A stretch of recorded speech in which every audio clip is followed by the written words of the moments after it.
Hey, and another announcement today. I let you know that we have Michael Baumgartner and his wife Eleanor have joined us as senior advisors for our Eastern Washington at Washington Policy Center, which was a really exciting announcement.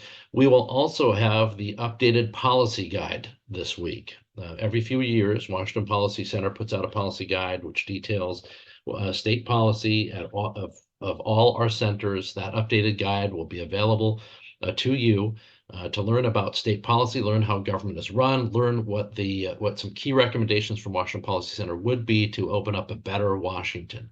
So I'd urge you, if you are an active person, if you care about policy in our state, to get yourself a copy. And it's easier than ever because we'll have a digital version, we have the print version, and we'll have an audible version as well this year. So it's going to be easier than ever for you to learn about state policy, what our key recommendations are, and when you go to your next meeting with your legislator, or you're debating issues with friends, family, or others, it's going to be easy for you to be the smartest person in the room. You just need a copy of the policy guide, and you're going to understand Washington State better, and you'll have a roadmap to how this state could be a better place to run a business, to raise a family, and just be a better state with more prosperity. It's exciting. So you'll see that. All right, let's get Todd Myers, our Center for the Environment Director, on. Todd has written a number of blogs of late that have been keeping us informed about the price of energy and the latest antics of those who claim to place energy conservation and the environment as their number one concern. Doesn't quite work out that way, but it's one of the things where at least they claim to want that. So Todd, without ado, are you able to join us now? I am. Excellent. So tell us about your latest on, well, first of all, what were you testifying today? I told our audience that you had a couple of different testimonies that you were offering at the legislature today. What were you talking about today? There were two things. One was House Bill 1899 that would allow homes that were burned down in the forest fires beginning of last year or the year before, I can't remember exactly, but to rebuild to the existing energy codes and not the new energy codes being imposed by the State Building Code Council, which are more strict and more expensive. And so basically, the argument is it's not really very fair to have somebody lose their home to an emergency. It was declared an emergency, wildfires, and then say, yeah, I'm sorry you lost your home, but we're going to make it expensive for you to rebuild. So I testified on that. The points that I made are very simple. One is that the State Building Code Council itself admits that the new regulations cost more than the old regulations. And the second thing is that, some argue that we need these codes to reduce state CO2 emissions. And that's simply not the case. We have a law, a statewide law that caps total CO2 emissions. This would not change that. The Building Code Council does not have any effect over and above that existing law. And so if you waive it for reconstruction of these homes, state CO2 emissions will be the same one way or the other.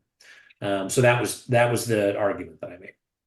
What was the contrary argument to that? I mean, that seems to be like open and shut, done deal. If you're banning something for one reason and that reason's eliminated, why finish that conversation? That seems odd to me. Here's what I find. When I make this argument, because we have the purpose of a cap and trade system like the Climate Commitment Act is to say, look, here's the goal. I don't really care how you meet it, just meet the goal. That's the system. But for ideological reasons, for political reasons, for all sorts of reasons, politicians still have incentives to add even more regulation and laws on top of that. Subsidies for electric vehicles, requirements to buy biofuels, new, more restrictive energy laws. I mean, all of these sorts of things that add nothing to the underlying requirement to meet that CO2 target. They just say, oh, we want you to meet that exact same target, but in this very expensive and particular way. Why? Because we do. And so I make that argument frequently, and the response I get is either, well, but we need to do this for other reasons.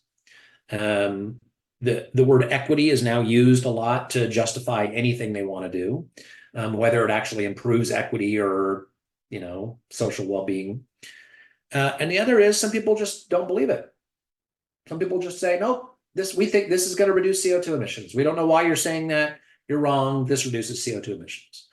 And so I explained to them again, no, actually, there's far more demand for CO2 allowances than there is supply, and reducing demand by a tiny percentage just means that the next people in line get the allowances. It doesn't mean that total demand, total emissions go down. I think a lot of people are so committed to their perception of reality or what they want to be reality that even when it's very clear that the law they wrote says something is not true, but they still want it to be true, they will believe it to be true.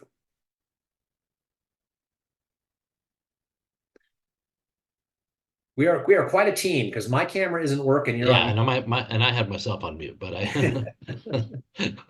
I was just thinking you should have been here earlier. We had the technical problems galore today, but that mainly nobody saw it because we were just late for everybody. But I blame sunspots. Yeah, that's what I was blaming Gore, anybody I could but myself. I was taking a cue from a certain executive in the state.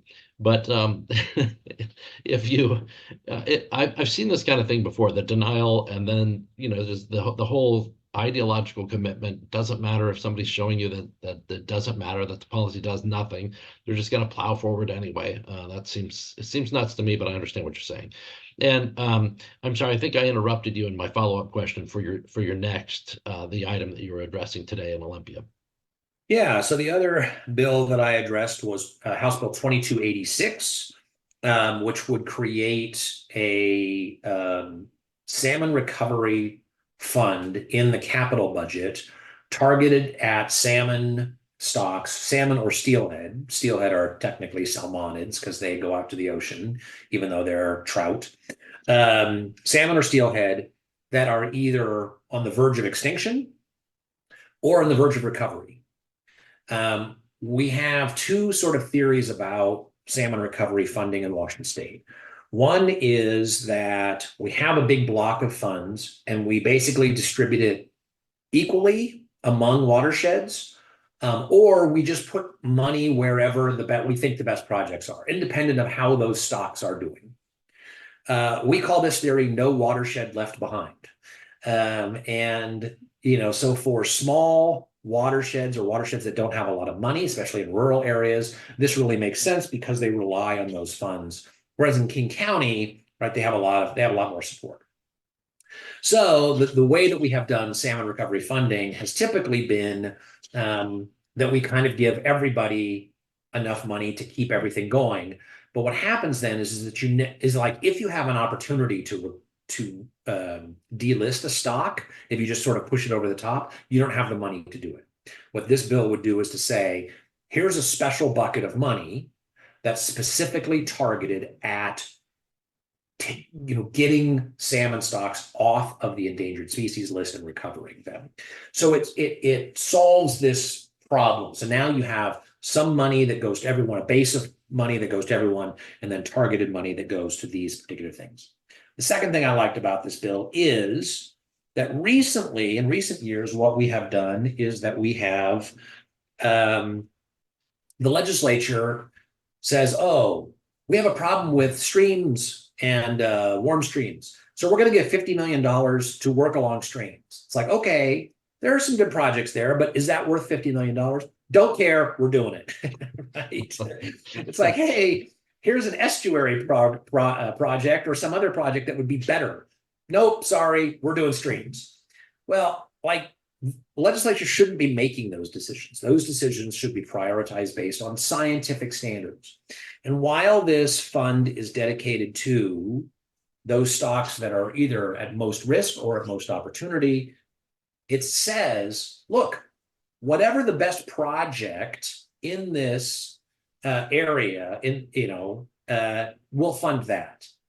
Whether it is estuaries, whether it is streams, whether it is, whatever else. So I think those two things are really good about that bill, and that was the other one I testified on. It just blows me away that there would be again, it's the debate thing. We've heard for at least a decade now, we follow the science, we're following the science, we're following the science. And then you have this problem with salmon and the salmon dwindling. And you have people righteously proclaiming that they're going to save the salmon. They want to save the salmon. We've got a priority to save the salmon for cultural and all kinds of reasons. We want to preserve this for the next generation. And you're saying, look, here are a varied projects. These projects, let's say the top 10%, these are the ones that will have the biggest impact right now. And you basically have a bunch of people, decision makers over the course of over a decade now saying, not so fast. Isn't that, am I wrong there? Yeah, because we're not targeting them based on the biggest impact they'll make on salmon. It sounds like there's some change to that now, but it sounds like there's a lot of politics that go into that decision making instead of getting it out of that decision making. There is, and in fact, we've put a huge amount of politics, which has been very frustrating in recent years. So we have a law called the HEAL Act, which is this Environmental Justice Act, which is designed to take funding and focus it on areas where there are traditionally disadvantaged communities. Well, basically that means urban areas, right? That's the way it works out. Yeah. Is you take the money and you put it in urban areas. Well, in salmon recovery, the best projects that have the opportunity to yield the most increase in salmon are not in the Duwamish. They are not in Commencement Bay.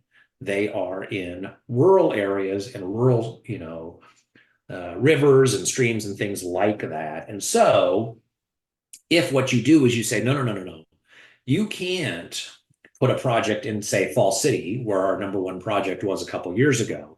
You have to put it in the Duwamish, where a huge amount of money will basically make no impact because the area is surrounded by concrete. That's just wasteful. It's just absolutely unscientific and wasteful. And yet those are the sorts of political pressures that get put in from people who care more about, their political agenda and social issues than about the science of targeting where you get the most effect. So I think that, yes, there has been a lot of that. This bill, I think, moves in the right direction away from that sort of approach, but it increasingly phrases like equity and environmental justice replace science. And most notably, I wrote about this last year, at the beginning of last year, where the state's environmental justice curriculum said that for too long rationality has been we focused on rational thinking. There's too much rational thinking out exactly there instead of emotional thinking. Yeah. And so I think that ideology, which is, hey, stop thinking so rationally, we need to focus on some other things, is not the only reason by far, but one reason that we see so few environmental successes in Washington State. That's an interesting appeal that they had there. It's for people who really think the American Revolution went wrong and the French Revolution went right. Let's drive up that emotional thinking instead of taking a breath and thinking about rational things. Before I take a quick pivot outside of, strictly speaking, the legislative session, and we get to your blog on electricity customers needing price information, is there anything else about the legislature that you're watching that you think people should know about right now? I can't remember what I think we probably talked about this last week, but A bill that I worked with Representative Sandlin on to create a salmon recovery accelerator. Basically, what it would do is when there's a salmon recovery project, if regulation is slowing them down, making it difficult for them to do the project, what the Salmon Recovery Accelerator would do is allow them to appeal to a state agency, that regulator, and say, hey, we can't do what we need to do with this regulation in place. What can you do? And it would give the agency authority to waive that regulation for a temporary period of time for that project, and get it going. This is known as a regulatory sandbox. It's done in more than a dozen other states, ranging from Utah to Connecticut. And we should do it for salmon recovery so that we know that, like, all of the money that we're spending, that it's being spent well, it's being spent effectively, and it's being spent quickly, right? That we're not, delaying. One of the things that I hear all the time from people is, oh, we can't wait. We have to act. We need to be bold. It's like, okay, then let's give some authority for regulators to act, to be bold, to take, to do the things it needs to do to get the job done. So hopefully that's moving forward. I'm getting some good feedback. I've had some good feedback, positive feedback from tribes, from other salmon recovery activists. The cutoff for the first committee is a week from tomorrow, so we're facing the deadline here soon, but hopefully that will move. Let's talk very briefly in the couple minutes we have left about your blog on making sure electricity customers get price information and control to make our system more reliable. We've talked about this in the past with in other contexts, but what is it about giving customers information that would make Washington's electricity more reliable? I guess I should start with what's making our system less reliable, and then why do we need to make it more reliable? How would we do that? Well, so what prompted this was a couple of weeks ago when we had that really cold weather. It was -10 where I live overnight, and wind energy went to basically zero. Puget Sound Energy had a shutdown of a natural gas distribution plant, which caused a blip in natural gas production of energy, but it came back sort of later that night. But there was a moment where demand was very high. I have actually seen reports that it was the highest ever in winter.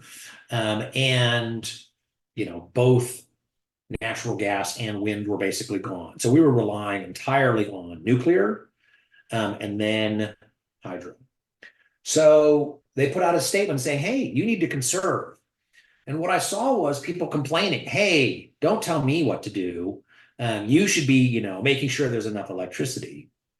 I get that, right? These people tell us that they're gonna, guarantee that our electricity is reliable, but that's not the way any resource works. Resources are always finite. There's always a cost, and so consumers for 125 years have been on the outside of those decisions about how to use electricity, when to use electricity. And because of that, we've made our system fragile. So a lot of the debate is about, should we have wind and solar and batteries, or should we have, nuclear and natural gas? That's fine. But that's all about supply. There's nothing about demand. And if you, know anything about free markets, demand plays a role. So the other thing is that when we have those circumstances where there is a shortage of electricity for whatever reason, prices go up. People don't pay those prices at that moment, but they do in their bills on average. So you pay for it. If you use a lot of electricity, you end up paying for it whether you realize it or not. Seattle City Light is doing a big increase in their rates because there wasn't enough water toward the end of last year. So why not engage consumers immediately at those moments when prices are high and tell them, hey, don't use electricity right now because you will end up paying the price. conserve now at 6. And this doesn't mean, turn your thermostat down to 55. It means don't wash your dishes, don't dry your clothes, don't charge your electric vehicle, turn off your lights, right? Wash your clothes at 9 o'clock at night or at 8 o'clock at night or earlier in the day so that the use of electricity is spread out and not all at, one peak in the evening. Yeah, I mean, it Consumers, sounds to me like you're basically trying to provide some market forces, some market information incentives. Because if we were buying electricity and we went up with our charge card and it said it's X amount for the next hour, or you could have this energy chunk and do your close, at 20% off in 2 hours, it might be well worth it just to wait. But if you're not thinking about it and you never get introduced to the prices, you're just going to do it whenever it's convenient to you right away, and you're not going to have those other considerations. So I get what you're saying, and I think that's a really valuable, incentive-based approach. And it's helpful. I mean, even if I could afford to do something, I might want to wait just to save the money and be frugal. So it doesn't have to be somebody just thinking, "Oh my gosh, I feel so sorry for all the people who, if there's a rolling blackout, what might happen."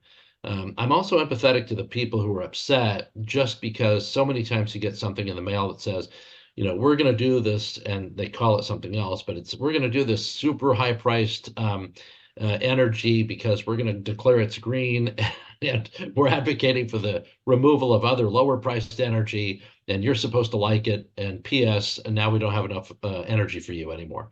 So I think that's where the anger comes from. But I do like your approach of the incentives, because I think you don't have to dislike the one and like the other, so to speak. well, that's right. And I think that what allows utilities, the Utilities Commission, politicians to come to consumers and say, hey, we've got this great new program that we're imposing on you. Trust us, it'll be great, is that the way the system is set up right now is that people don't have a lot of choice, right? What can they do? They don't have any power. And so it is just imposed on them. And they understandably don't trust politicians to actually have their best interest at heart. So we need to change that. And the way to change that is to get people engaged, to see the prices, to be a part of the solution.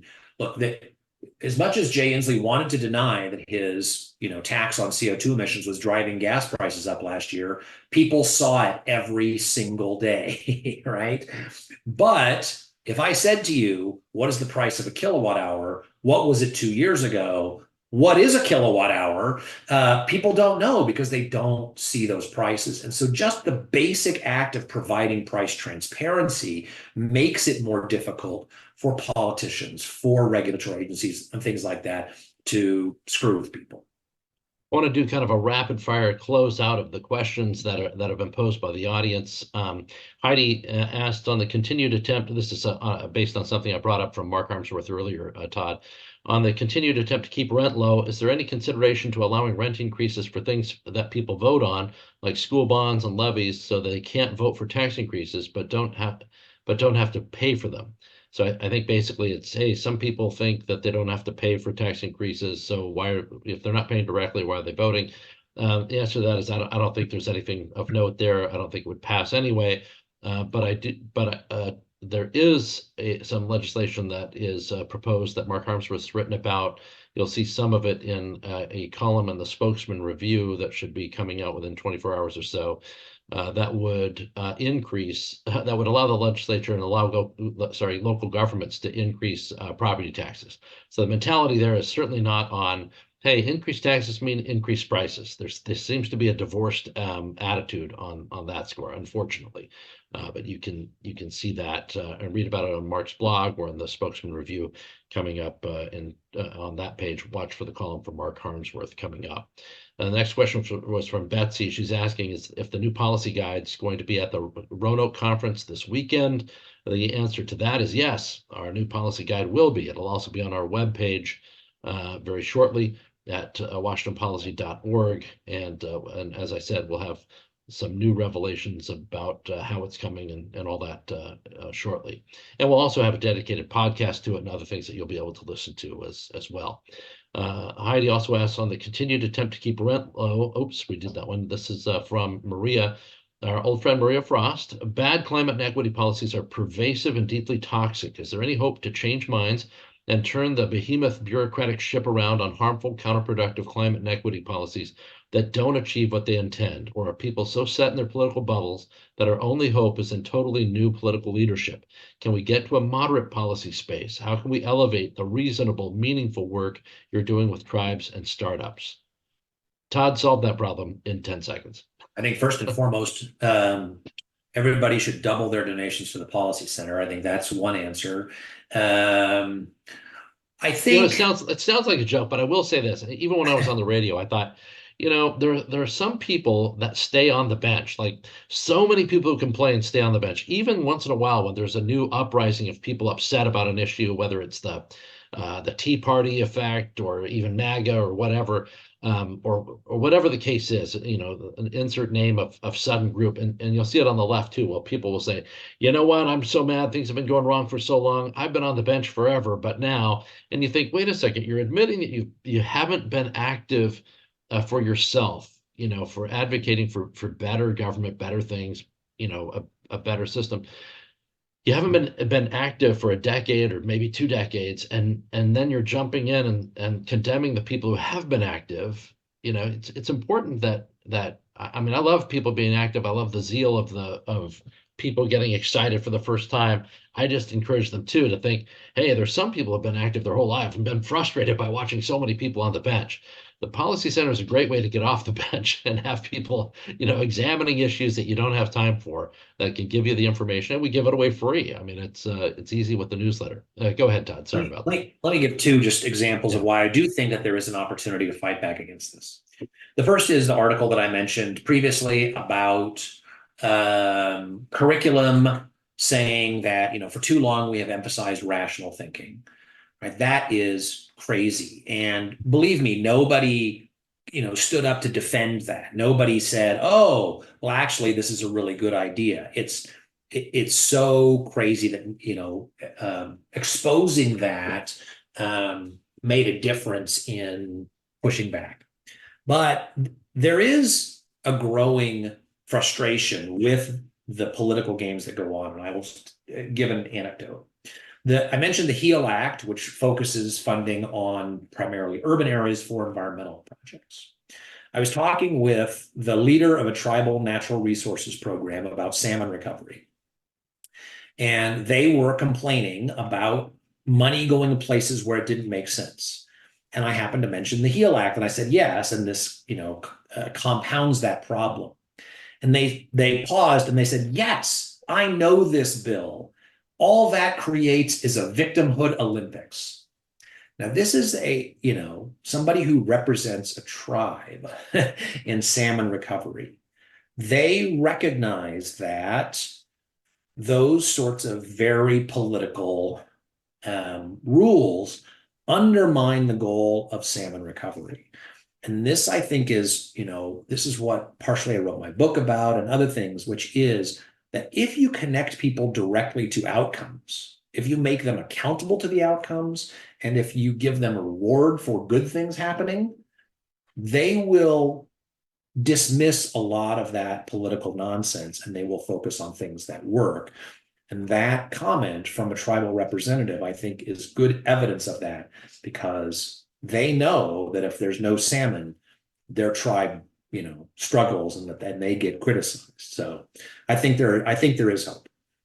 Yeah, I'll add that there have been times as a nonpartisan group, we focus on issues, not partisanship, and we promote those issues and encourage people to adopt them. And we've worked with groups on the right and groups on the left, and you've pointed that out.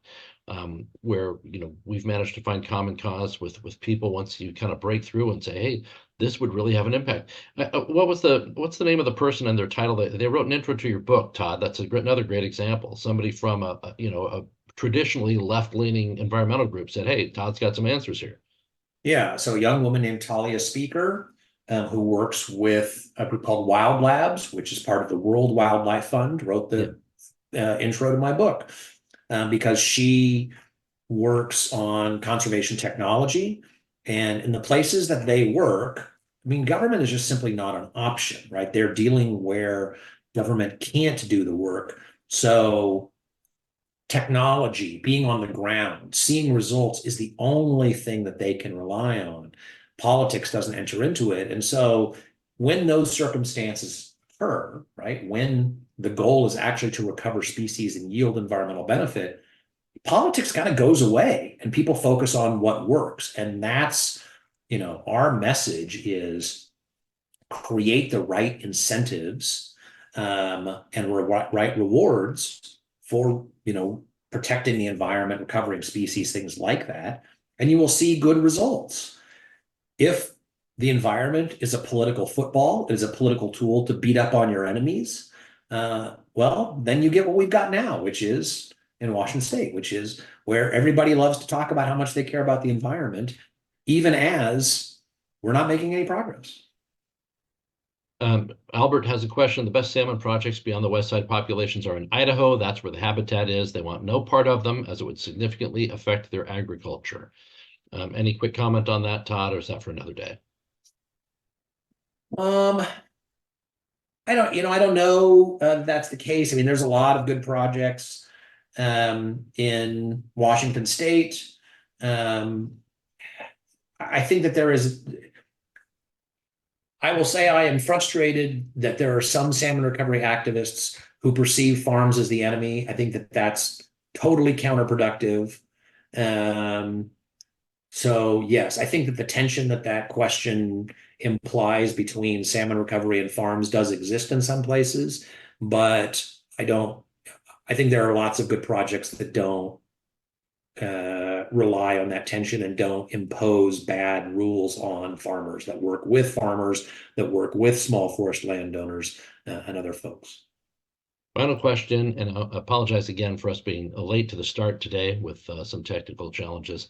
And usually we don't go over, but because of that, I was willing to go over a little bit today. Whitney is asking, thoughts on the invitation to have an electrification coach come to one's house and tell us how to increase electricity source. I'm not sure if it's source or if it's, are you familiar with that concept? So these types of projects have been done quite a bit.